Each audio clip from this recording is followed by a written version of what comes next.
Some legends are born together. Others collide by chance and refuse to separate ever again. This is the story of Flik and Victor, two mercenaries, two survivors, and two men who never quite learned how to stop fighting once the world demanded they start.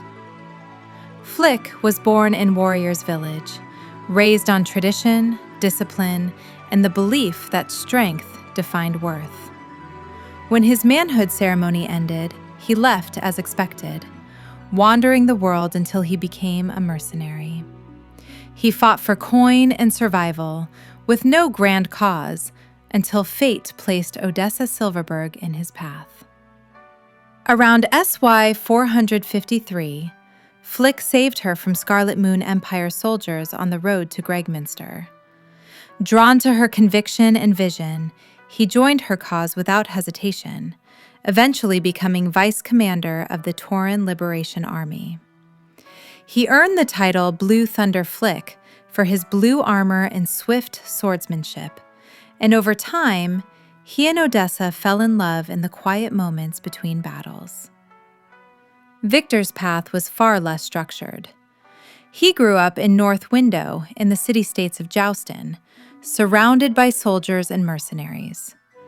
His father commanded the 4th North Window Unit and was killed in battle against the Scarlet Moon Empire in SY 447. Victor never trained under a master. His sword skills were entirely self-taught, forged through stubborn repetition and survival. His life shattered when the vampire Necklord destroyed North Window. Victor survived only because he had been away buying medicine for his mother.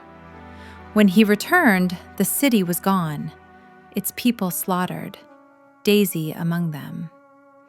Victor confronted Necklord alone and was defeated effortlessly, his life saved only by a sacrificial Jizo Daisy had asked him to buy.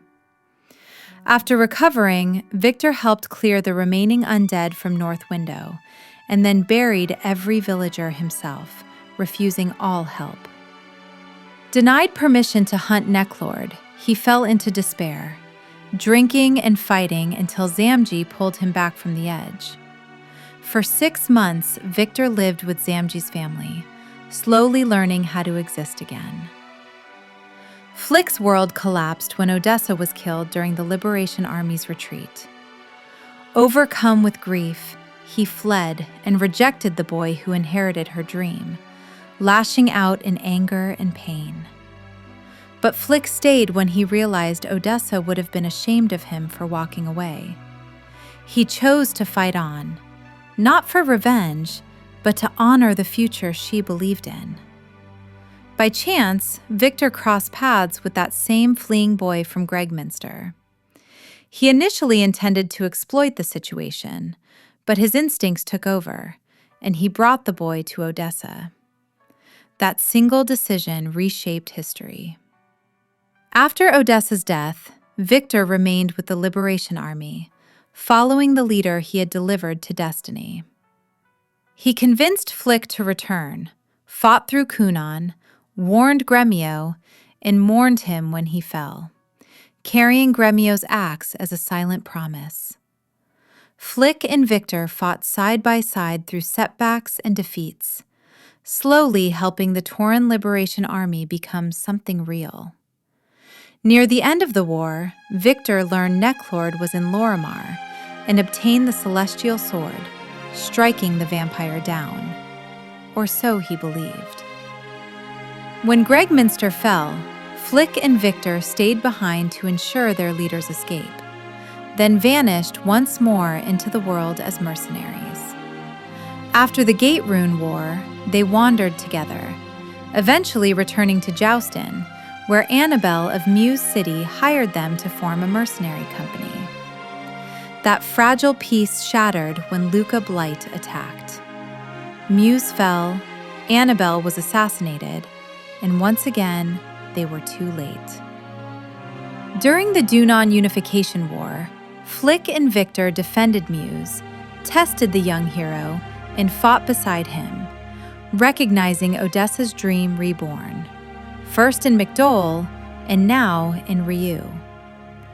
Victor suggested North Window Castle as headquarters for the new Alliance army, while Flik became one of its strongest commanders. Together, they held the line yet again. When Necklord returned, Victor reclaimed the Celestial Sword, faced illusions of Daisy without hesitation, and pursued the vampire to the end. In Tinto Principality, alongside Flik, Con Marley, and Sierra McCain, Victor finally destroyed Necklord forever, ending a nightmare years in the making. When the war ended, Flik could have ruled and Victor could have rested. Instead, they left together because neither of them knew how to stay. When Harmonia later invaded Dunan, they turned back without hesitation, swords ready and the road already beneath their feet. Flik and Victor are not heroes of peace. They are its guardians, men who arrive when things fall apart and leave once the world can breathe again. Next time, we talk about a woman who held a city together with willpower and wine. A leader who believed in diplomacy even when surrounded by war, and the cost of standing your ground when monsters come knocking. Annabelle of Muse. I'm Sonia Walker, and this is Suikoden 2.